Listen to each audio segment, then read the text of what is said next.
dedicated to southern and eastern Kentucky. This is WYMT Mountain News at 5:30. Good evening, I'm Steve Hensley. The first Appalachian Big Ideas Festival is underway here in Hazard.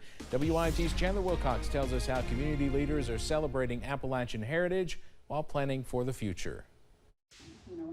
A star-studded lineup of Eastern Kentucky advocates are gathering in Hazard, all celebrating the mountains they call home. It is a celebration of who we are as a region. And I think, you know, it's like the best kept secret in the United States. Like, we all know this is a great place.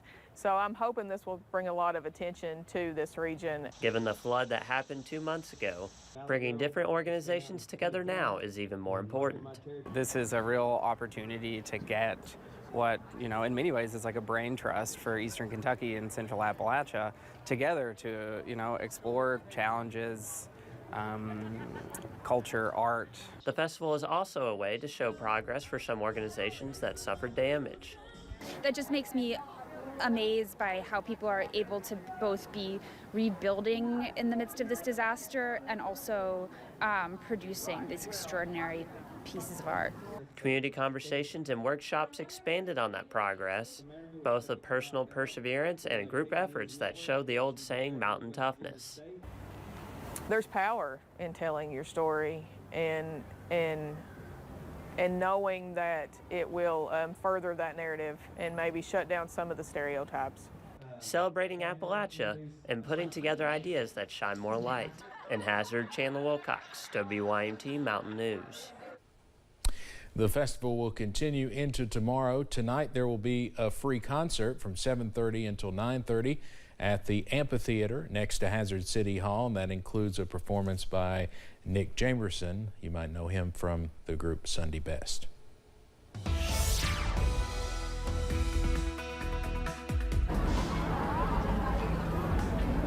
We are live in downtown Paintsville for the 2022 Kentucky Apple Festival, and the weather is not too bad here in Johnson County for the moment, but we are tracking some showers possibly as early as tonight. Here's a live look right now over at Buffalo Mountain. We are looking at plenty of cloud cover back in the distance. Current temperature is sitting at 59 degrees, a little bit chilly over in Perry County. Temperatures across the mountains, we are mostly in the upper 50s and lower 60s. A few spots are in the lower 70s, especially over the Cumberland Valley. 72 in Somerset, 67 for Manchester. Check out upper 50s though for Pikeville and in Clintwood. Here is a live look right now at satellite and radar. And as we are dealing with cloud cover here in Paintsville, people along and west of I-75, they're looking at plenty of sunshine and blue sky. That cloud cover, that is all associated with the remnants now of Hurricane Ian, and this was downgraded to a post-tropical cyclone. Wind still strong, 70 miles per hour. Now the good news, this is moving off towards the north and east, so we are looking at the possibility for some showers. But good news, the first alert weather day was allowed to go away as we're looking at lower rain chances this weekend. We are going to take a look at your full 7-day forecast coming up in just a little bit. Steve. All right, Cameron, thank you. Hurricane Ian took another swipe at the United States this afternoon along the South Carolina coast, but after making landfall, it quickly weakened. This comes after it caused catastrophic flooding and destroyed neighborhoods in Florida. CBS's Michael George is in Folly Beach just outside Charleston, South Carolina. Ian regained hurricane status at sea, barreling back toward the U.S. Friday and slamming into South Carolina with winds of up to 90 miles per hour in some areas and storm surge coming in with the tide.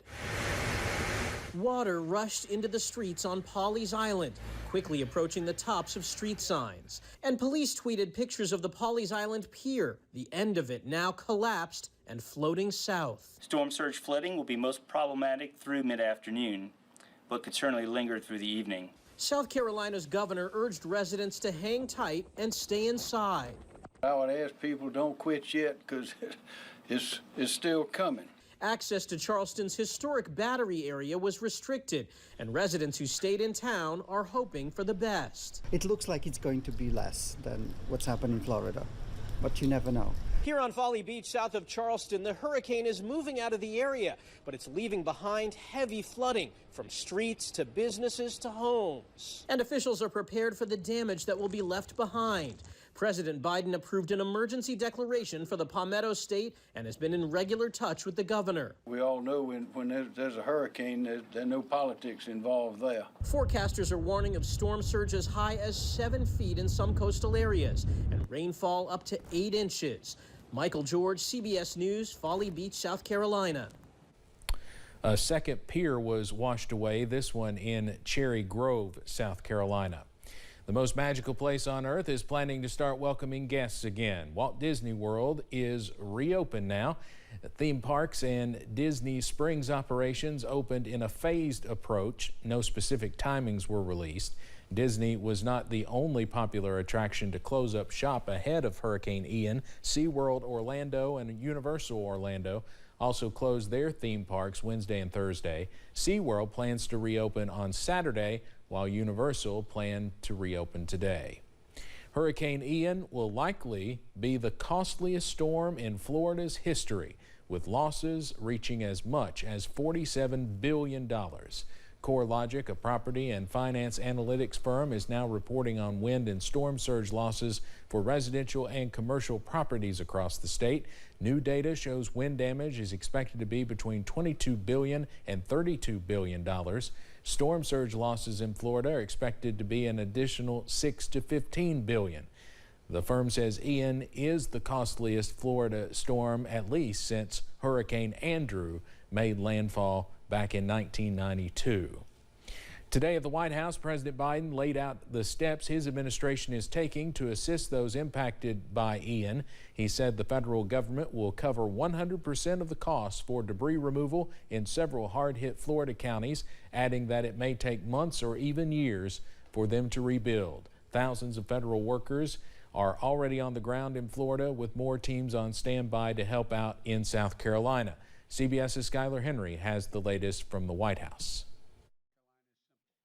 Please listen to all the warnings and directions from local officials and follow their instructions. President Biden issued a warning for those still in the projected path of Hurricane Ian, and he gave an update on his administration's response efforts in Florida. I've directed that every possible action be taken to save lives and get help to survivors, because every single minute counts. The president has approved federal disaster funding for more than a dozen Florida counties, and more could be added to the list. He also issued an emergency declaration for South Carolina, which is getting hit with Ian's wrath today. We're preparing for this second front of a war with Hurricane Ian up in Charleston, South Carolina. Our Coast Guard crews are on standby, and we're ready to respond there as well.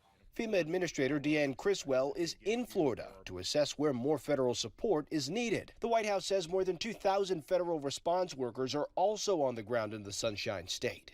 The White House says President Biden discussed the federal response with the Republican governors of South Carolina and Florida Friday morning. At times like these, Americans come together. They put aside politics. They put aside division. President Biden has pledged to visit Florida and also Puerto Rico, which is recovering from the devastation caused by Hurricane Fiona just days ago. Skylar Henry, CBS News, the White House. More than 200,000 homes and businesses are reportedly still without power in Puerto Rico. FEMA says more than 1,000 response workers are on the ground there to assist with recovery efforts. Coming up on Mountain News at 5:30, what is your opinion on selling used cars that have been damaged by flooding? Experts weigh in on the issue during the aftermath of Hurricane Ian. And we are dry for now, but that is going to change by this weekend as the remnants of Ian move into the mountains. I have those details coming up.